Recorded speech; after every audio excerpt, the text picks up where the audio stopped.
প্রিয় শিক্ষার্থীরা, আমরা নতুন একটি ক্লাস করব তোমাদের সাথে। আজকে আমরা জিওগ্রাফির একটি ক্লাস করব। আমাদের ভূগোল প্রথম পত্রের ষষ্ঠ অধ্যায়ে নিয়ে আজকে আমরা কথা বলবো। অধ্যায়টি হচ্ছে জলবায়ু অঞ্চল ও জলবায়ু পরিবর্তন। আমাদের বইয়ের অত্যন্ত গুরুত্বপূর্ণ একটি অধ্যায়। তো ভূগোলের ছাত্রীরা, আশা করি তোমরা সবাই ভালো আছো। আমাদের ফেসবুক গ্রুপের সাথে নিশ্চয়ই তোমরা ইতিমধ্যে যুক্ত হয়েছো, এবং যারা এখনো আমাদের কলেজের ফেসবুক গ্রুপে যুক্ত হতে পারেনি, আমি তোমাদের মাধ্যমে তাদের কাছে আহ্বান করব তারা যেন শীঘ্রই আমাদের কলেজের গ্রুপে যুক্ত হয়। এবং স্যাররা নিয়মিত বিভিন্ন লেকচার আপলোড করছেন, বিভিন্ন তথ্য সরবরাহ করছেন। এগুলো তোমাদের জন্য অত্যন্ত দরকারি এবং গুরুত্বপূর্ণ। আমার মনে হয় তোমরা বাসায় বসে যদি এই অনলাইন ক্লাসগুলি ফলো করো, তোমরা বিশেষভাবে উপকৃত হবে এবং তোমাদের ক্লাসের এবং সিলেবাসের অনেকগুলো বিষয় তোমরা অন্তত বাসায় বসে কিছুটা হলেও উপকৃত হতে পারবে। তবে এক্ষেত্রে তোমাদের সহযোগিতা এবং পূর্ণ মনোযোগটাই সবচেয়ে গুরুত্বপূর্ণ বিষয়। যাই হোক, আমরা আজকে ভূগোল প্রথম পত্রের জলবায়ু অঞ্চল ও জলবায়ু পরিবর্তনের একটি বিষয় নিয়ে আলোচনা করি।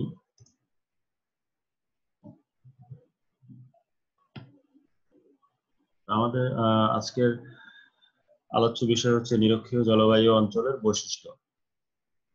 তোমরা সবাই জানো যে বায়ুমণ্ডলে দীর্ঘমেয়াদী গড় অবস্থাকে জলবায়ু বলা হয়। জলবায়ু অঞ্চলভেদে ভিন্ন ভিন্ন হয় এবং জলবায়ু পরিবর্তন একটি গুরুত্বপূর্ণ বিষয়। তো আমরা আজকে আলোচনা করব নিরক্ষীয় এলাকায় যে জলবায়ু পরিলক্ষিত হয় তার বৈশিষ্ট্য। তো এই বৈশিষ্ট্যগুলোকে আমরা কয়েকটি পয়েন্ট আকারে বোঝার চেষ্টা করব। প্রথমেই আমরা জেনে নেই যে নিরক্ষীয় জলবায়ু অঞ্চলের সংজ্ঞাটা কি হবে। আমরা যদি সংজ্ঞার দিকে লক্ষ্য করি, নিরক্ষরেখার উভয় পাশে 5 থেকে 10 ডিগ্রি উত্তর ও দক্ষিণ অক্ষাংশের কাছাকাছি অঞ্চল সমূহে সারা বছর উষ্ণতা ও আর্দ্রতার কারণে যে ভ্যাপসা গরম বিশিষ্ট জলবায়ু বিরাজ করে তাকে নিরক্ষীয় জলবায়ু বলে। অর্থাৎ নিরক্ষীয় জলবায়ু হচ্ছে সেটাই যেটা নিরক্ষরেখার আশেপাশে, অর্থাৎ 5 ডিগ্রি থেকে 10 ডিগ্রি উত্তর ও দক্ষিণ অক্ষাংশে বিরাজ করে, এবং এই জলবায়ুটা হচ্ছে উষ্ণতা ও আর্দ্রতা সম্পন্ন এবং একটা ভ্যাপসা গরম এই জলবায়ুর একটা প্রধান বৈশিষ্ট্য। নিরক্ষরেখা তোমরা নিশ্চয়ই বুঝতে পারছো যে পৃথিবীর মধ্যখান দিয়ে যে 0 ডিগ্রি অক্ষরেখা চলে গিয়েছে, এই 0 ডিগ্রি অক্ষরেখাকে বলা হয় নিরক্ষরেখা। অর্থাৎ এই নিরক্ষরেখার উভয় পাশে 5 থেকে 10 ডিগ্রি পর্যন্ত এই জলবায়ুটা বিরাজ করে। অর্থাৎ দ্বিতীয় পয়েন্টটি হচ্ছে জলবায়ুটির অবস্থান। তাহলে আমরা সংজ্ঞাতেই বললাম যে নিরক্ষরেখার উভয় পাশে 5 থেকে 10 ডিগ্রি উত্তর ও দক্ষিণ অক্ষাংশের মধ্যবর্তী অংশে এই জলবায়ু অবস্থান করে। তাহলে এই জলবায়ুর ব্যাপ্তি বা জলবায়ু অঞ্চলের অবস্থান হচ্ছে নিরক্ষরেখার উভয় পাশে, অর্থাৎ উত্তর দিকে 5 থেকে 10 ডিগ্রি পর্যন্ত এবং একইভাবে দক্ষিণ দিকেও 5 থেকে 10 ডিগ্রি অক্ষাংশ পর্যন্ত। এই জলবায়ুর অন্তর্ভুক্ত এলাকাগুলি যদি আমরা দেখতে চাই, মূলত তোমরা যদি ওয়ার্ল্ড ম্যাপটি চিন্তা করো বা ওয়ার্ল্ড ম্যাপটির দিকে লক্ষ্য করো, যে নিরক্ষরেখা যে সমস্ত এলাকা দিয়ে চলে গিয়েছে সে এলাকাগুলোকে যদি আমরা মহাদেশ ভিত্তিক চিন্তা করি, তাহলে আমাদের এশিয়ার মধ্যে দক্ষিণ পূর্ব এশিয়ার মালয়েশিয়া, সিঙ্গাপুর, ইন্দোনেশিয়া এই দেশগুলি এই জলবায়ুর অন্তর্ভুক্ত, এবং আশেপাশে আরো কিছু এলাকা রয়েছে। একটু পরেই আমি তোমাদেরকে ম্যাপে এলাকাগুলো আরেকটু ভালোভাবে দেখানোর চেষ্টা করব। এরপরে আমরা যদি আফ্রিকা মহাদেশের কথা চিন্তা করি, আফ্রিকা মহাদেশের মধ্যখান দিয়ে মূলত কেনিয়া উপকূল এবং গিনি উপকূল এই জলবায়ু অঞ্চলের অন্তর্গত। এবং আমরা যদি আমেরিকা মহাদেশের কথা চিন্তা করি, তাহলে দক্ষিণ আমেরিকা অ্যামাজন নদীর অববাহিকা মূলত এই জলবায়ু অঞ্চলের অন্তর্ভুক্ত। একটু পরে আমি বিস্তারিত তোমাদেরকে এই এলাকাগুলো মানচিত্রের মধ্যে দেখানোর চেষ্টা করব। আর যদি অঞ্চল হিসেবে আমরা বিবেচনা করি, এটি নিম্ন অক্ষাংশীয় অঞ্চলের জলবায়ু। তাহলে নিরক্ষীয় জলবায়ু হচ্ছে নিম্ন অক্ষাংশীয় অঞ্চলের জলবায়ু। নিম্ন অক্ষাংশীয় বলতে আমরা যেটা বুঝি যে 0 ডিগ্রি অক্ষাংশ হচ্ছে নিরক্ষরেখা। তো এই অক্ষরেখাগুলি 0 থেকে উত্তর দিকে 90 ডিগ্রি উত্তর অক্ষাংশ পর্যন্ত গিয়েছে, আবার একইভাবে দক্ষিণ দিকে 90 ডিগ্রি দক্ষিণ অক্ষাংশ পর্যন্ত গিয়েছে। অর্থাৎ 90 ডিগ্রি, 80 ডিগ্রি, 70 ডিগ্রি অক্ষাংশগুলি হচ্ছে উচ্চ অক্ষাংশ। আবার বিপরীতভাবে 0 ডিগ্রি, 5 ডিগ্রি, 10 ডিগ্রি, 15 ডিগ্রি এই অক্ষাংশগুলোকে বলা হয় নিম্ন অক্ষাংশ। সুতরাং আমরা যদি এক কথায় বলি যে নিরক্ষীয় জলবায়ু অঞ্চল হিসেবে কোন এলাকা, অর্থাৎ এটি একটি নিরক্ষীয় নিম্ন অক্ষাংশীয় অঞ্চলের জলবায়ু। এরপরের বৈশিষ্ট্যটি যদি আমরা দেখি যে নিরক্ষীয় জলবায়ু অঞ্চলের তাপমাত্রা কেমন, এখানে আমরা দেখতে পাচ্ছি যে নিরক্ষীয় এলাকায় আমরা জানি যে সূর্য সারা বছর লম্বভাবে কিরণ দেয়, কারণ এটি পৃথিবী মাঝামাঝি একটি অঞ্চল এবং সূর্যের কিরণ এই অঞ্চলে সবসময় বেশি এবং লম্বভাবে পতিত হয়। অতএব এই এলাকার উত্তাপ সর্বদাই বেশি থাকে। তো এই জন্য এই এলাকার অর্থাৎ নিরক্ষীয় জলবায়ু অঞ্চলের বার্ষিক গড় তাপমাত্রা 26 থেকে 28 ডিগ্রি সেলসিয়াস। বৃষ্টিপাত কেমন হয় এই অঞ্চলে? নিরক্ষীয় অঞ্চলে যেহেতু তাপমাত্রা বেশি, সারা বছরই সূর্য লম্বভাবে কিরণ দেয়, অতএব বাষ্পীভবনও বেশি হবে এবং বৃষ্টিপাতের সাথে তাপমাত্রার একটি নিবিড় সম্পর্ক রয়েছে। এই অঞ্চলের গড় বৃষ্টিপাতের পরিমাণ বছরে 150 থেকে 250 সেন্টিমিটার। আর বৃষ্টিপাতের সময় এই অঞ্চলে সারা বছরই বৃষ্টিপাত হয়, কম বেশি বৃষ্টিপাত এই অঞ্চলে সবসময় হয়। আরেকটি গুরুত্বপূর্ণ বৈশিষ্ট্য এই অঞ্চলের নিরক্ষীয় জলবায়ু অঞ্চলের বায়ু প্রবাহ কেমন বা কি ধরনের বায়ু প্রবাহিত হয় এই অঞ্চলে। আমরা জানি যে নিরক্ষীয় জলবায়ু অঞ্চলে অয়ন বায়ু দ্বারা প্রভাবিত। অয়ন বায়ুটা কি জিনিস? অয়ন বায়ু হচ্ছে বায়ু যখন সারা বছর নির্দিষ্ট নিয়মে নির্দিষ্ট দিক হতে নির্দিষ্ট দিকে প্রবাহিত হয়, তখন সেই বায়ুকে অয়ন বায়ু বলা হয়, বা অন্যভাবে এর আরেকটি নাম হচ্ছে বাণিজ্য বায়ু। মূলত কর্কটীয় এবং মকরীয় অঞ্চল থেকে সারা বছর নিরক্ষীয় অঞ্চলের দিকে যে বাতাসটা প্রবাহিত হয়, এই বাতাসটাকে বলা হয় অয়ন বায়ু। আর এই বাতাসটাকে ফলো করে বিভিন্ন বাণিজ্য জাহাজ গুলো চলাচল করে, এই জন্য এই বাতাসের আরেকটি নাম হচ্ছে বাণিজ্য বায়ু। অর্থাৎ নিরক্ষীয় জলবায়ু অঞ্চলে অয়ন বায়ু দ্বারা প্রভাবিত। তারপর আরেকটি গুরুত্বপূর্ণ বৈশিষ্ট্য, সেটি হচ্ছে আর্দ্রতা। নিরক্ষীয় অঞ্চলে সারা বছর আর্দ্রতা বেশি থাকে। এই অঞ্চলের গড় আর্দ্রতা হচ্ছে 85 থেকে 90%, এবং বৃষ্টিপাত ঘটানোর পিছনে এই অত্যধিক আর্দ্রতাই দায়ী।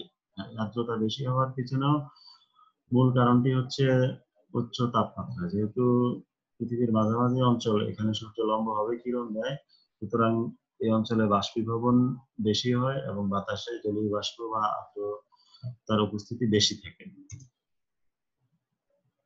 আর এরপরে যে বৈশিষ্ট্যটি আমরা আলোচনা করব সেটি হচ্ছে এই অঞ্চলের উদ্ভিদ। নিরক্ষীয় জলবায়ু অঞ্চলে অত্যধিক তাপমাত্রা, প্রচুর বৃষ্টিপাত এই অঞ্চলে বড় বড় গাছপালা জন্মানোর অনুকূল পরিবেশ সৃষ্টি করেছে, এবং এখানে 30 থেকে 50 মিটার উঁচু গাছের অরণ্যের জন্য এই অঞ্চল প্রসিদ্ধ। যেমন আমরা যদি অঞ্চল বা এলাকাটা চিন্তা করি, যেমন অ্যামাজন নদীর অববাহিকা, আমরা জানি যে পৃথিবীর সবচেয়ে বড় অরণ্য অ্যামাজন ফরেস্ট সেখানে অবস্থিত। আবার আফ্রিকার গহীন অরণ্য এই নিরক্ষীয় অঞ্চলে অবস্থিত, এবং একইভাবে এশিয়ার যে দক্ষিণ পূর্ব এশিয়ার যে দেশগুলো, এসব অঞ্চলেও অনেক ঘন উদ্ভিদ এবং অনেক প্রচুর পরিমাণে বনভূমি রয়েছে, এবং এই বনভূমিগুলো সবগুলোই উঁচু গাছের জন্য প্রসিদ্ধ। তো মোটামুটি এই ছিল আমাদের নিরক্ষীয় জলবায়ু অঞ্চলের বৈশিষ্ট্য সমূহ। এখন আমরা যদি মানচিত্রে নিরক্ষীয় জলবায়ু অঞ্চলগুলো একটু চিনে রাখতে পারি, তাহলে আমাদের জন্য এই নিরক্ষীয় জলবায়ু অঞ্চলের বৈশিষ্ট্য এবং নিরক্ষীয় জলবায়ু অঞ্চল কাকে বলে বা একটা প্রকৃতিটা কেমন এটা বুঝতে আরেকটু সুবিধা হবে। যেহেতু আমরা জিওগ্রাফির স্টুডেন্ট, সুতরাং আমরা যে কোনো জিনিস পড়ার সময় এটার সাথে স্পেস বা স্থানের সম্পর্কটা খুব ভালোভাবে বোঝার চেষ্টা করি। এটার জন্য আমাদের একটা অপরিহার্য বিষয় হচ্ছে মানচিত্রটাকে ভালোভাবে অধ্যয়ন করা, অন্তত ভালোভাবে বুঝে রাখা। এখানে ওয়ার্ল্ড ম্যাপে দেখা যাচ্ছে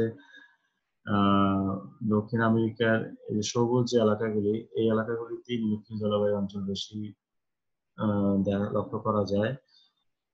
আফ্রিকা মহাদেশের মধ্যভাগে এবং অস্ট্রেলিয়া মহাদেশের উত্তর অংশ এবং এশিয়া মহাদেশের দক্ষিণ পূর্ব অংশের দেশগুলোই মূলত নিরক্ষীয় জলবায়ু অঞ্চলের অন্তর্গত। এখানে মাঝখানে যে কালো রেখাটি দেখা যাচ্ছে এটি 0 ডিগ্রি অক্ষরেখা, ইংরেজিতে যাকে বলা হয় ইকুয়েটর। এটার ব্যাপ্তি আমরা দেখতে পাচ্ছি উত্তর দিকে 5 ডিগ্রি উত্তর অক্ষাংশ পর্যন্ত এবং দক্ষিণ দিকেও মূলত 5 ডিগ্রি দক্ষিণ অক্ষাংশ পর্যন্ত। তবে স্থান ভেদে এটি 10 ডিগ্রি পর্যন্ত হতে পারে। আমরা যদি আরেকটু ভালোভাবে মানচিত্রটি বুঝতে চাই, তাহলে আমরা একটি ওয়ার্ল্ড ম্যাপ ওপেন করি।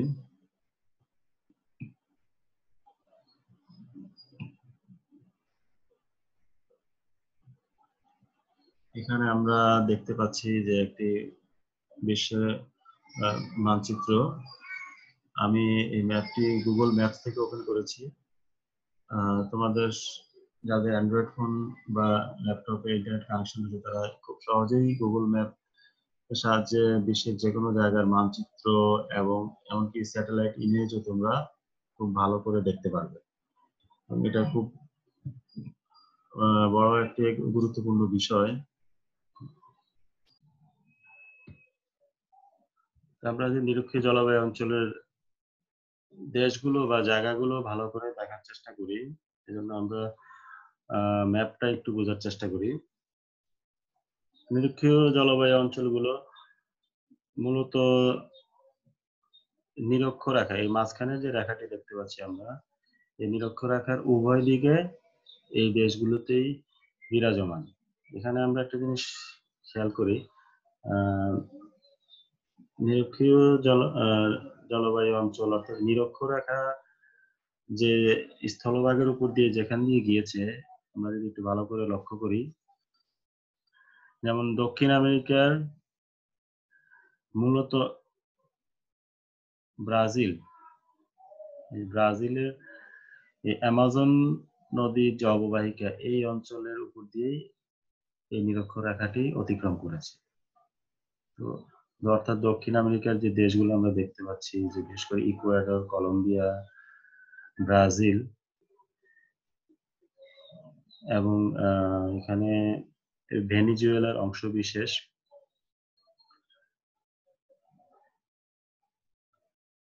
তারপরে আরো কয়েকটি দেশ আমরা দেখতে পাচ্ছি। আর যে সবুজ যে অংশটি দেখা যাচ্ছে, মূলত এই অঞ্চলটি হচ্ছে অ্যামাজন ফরেস্ট। তাহলে আমরা বলতে পারি যে নিরক্ষীয় জলবায়ু অঞ্চল দক্ষিণ আমেরিকার অ্যামাজন নদীর অববাহিকা, ব্রাজিলের মোটামুটি উত্তর অংশের বিস্তীর্ণ অঞ্চল এবং এই গিনি, সুরিনাম, ফ্রেঞ্চ গিনি, এই দেশগুলির উপকূল ভাগ, ভেনিজুয়েলার দক্ষিণাংশ এবং ইকুয়েডর ও কলম্বিয়া, এই দেশগুলো মূলত নিরক্ষীয় জলবায়ু অঞ্চলের অন্তর্গত।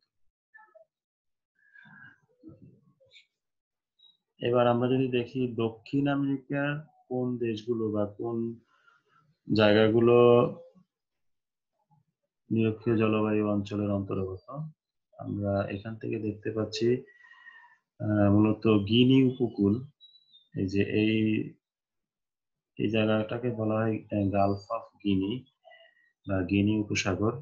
এর নিকটবর্তী যে দেশগুলো রয়েছে, যেমন পশ্চিম প্রান্তে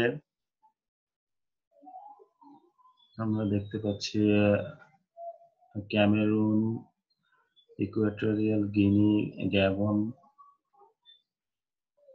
ডেমোক্রেটিক রিপাবলিক অফ কঙ্গো সংক্ষেপে ডিআরসি, উগান্ডা, কেনিয়া এবং সোমালিয়া, অর্থাৎ এই দেশগুলো, মধ্য আফ্রিকার এই দেশগুলো নিরক্ষীয় জলবায়ু অঞ্চলের অন্তর্ভুক্ত।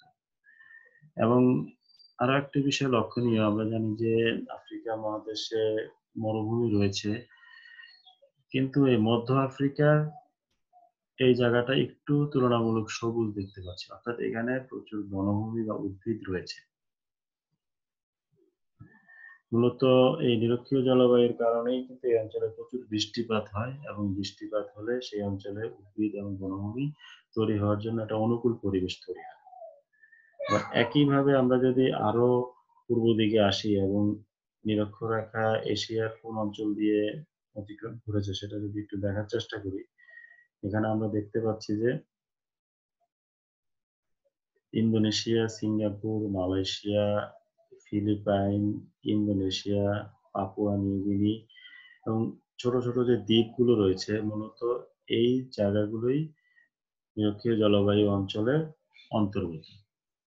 অর্থাৎ এটা যদি এশিয়া মহাদেশ হয়, তাহলে এশিয়ার দক্ষিণ পূর্ব অঞ্চলের যে দ্বীপ এবং দ্বীপ রাষ্ট্রসমূহ রয়েছে, বিশেষ করে মালয়েশিয়া, ইন্দোনেশিয়া, সিঙ্গাপুর, ফিলিপাইন দ্বীপপুঞ্জ, এমনকি শ্রীলঙ্কার অংশবিশেষ এই নিরক্ষীয় জলবায়ু অঞ্চলের অন্তর্ভুক্ত। তাহলে আমরা মানচিত্রে লক্ষ্য করলাম যে নিরক্ষীয় জলবায়ু অঞ্চলটি হচ্ছে দক্ষিণ আমেরিকা উত্তর ভাগের দেশগুলোর মধ্যে বিরাজমান, আফ্রিকা মহাদেশের মাঝখানে যে দেশগুলো রয়েছে সেই দেশগুলিতে এই জলবায়ু দেখা যায়, এবং এশিয়া মহাদেশের দক্ষিণ পূর্ব অংশের যে দেশগুলো এবং যে দ্বীপগুলো রয়েছে সেই দ্বীপগুলোতে এই জলবায়ু পরিলক্ষিত হয়। তো আশা করি তোমরা বুঝতে পেরেছো নিরক্ষীয় জলবায়ু অঞ্চল কাকে বলে এবং নিরক্ষীয় জলবায়ু অঞ্চলের বৈশিষ্ট্য সমূহ। তো এই বৈশিষ্ট্য সমূহ তোমরা সংক্ষেপে একটু মনে রাখার চেষ্টা করবে, এবং এই মানচিত্রটি একটু ভালো করে বোঝার চেষ্টা করবে। তাহলে আশা করি তোমরা বুঝতে পারবে এবং পরীক্ষায় নিরক্ষীয় জলবায়ু অঞ্চল বা এই রিলেটেড কোনো প্রশ্ন আসলে উত্তর দিতে পারবে। তো আজকে এ পর্যন্ত, সবাইকে ধন্যবাদ। আশা করি সম্পূর্ণ ভিডিওটি তোমরা দেখবে, যেখানে বুঝতে অসুবিধা হবে সেখানে একটু আগে পিছিয়ে করে নিবে, অর্থাৎ তোমরা একটা জায়গা বারবার দেখবে যদি কোনো জায়গায় বুঝতে সমস্যা হয়, এবং অবশ্যই যে কোনো পড়ার সময় মূল টেক্সট বই কাছে রাখবে। আর কোনো জিনিস আরেকটু বোঝার বা আরেকটু জানার দরকার থাকলে বা কোনো বিশেষ প্রশ্ন থাকলে তোমরা অবশ্যই কমেন্টের মাধ্যমে জানাবে। তো পুনরায় সবাইকে ধন্যবাদ জানিয়ে আজকের মতো এখানেই শেষ করছি। আল্লাহ হাফিজ।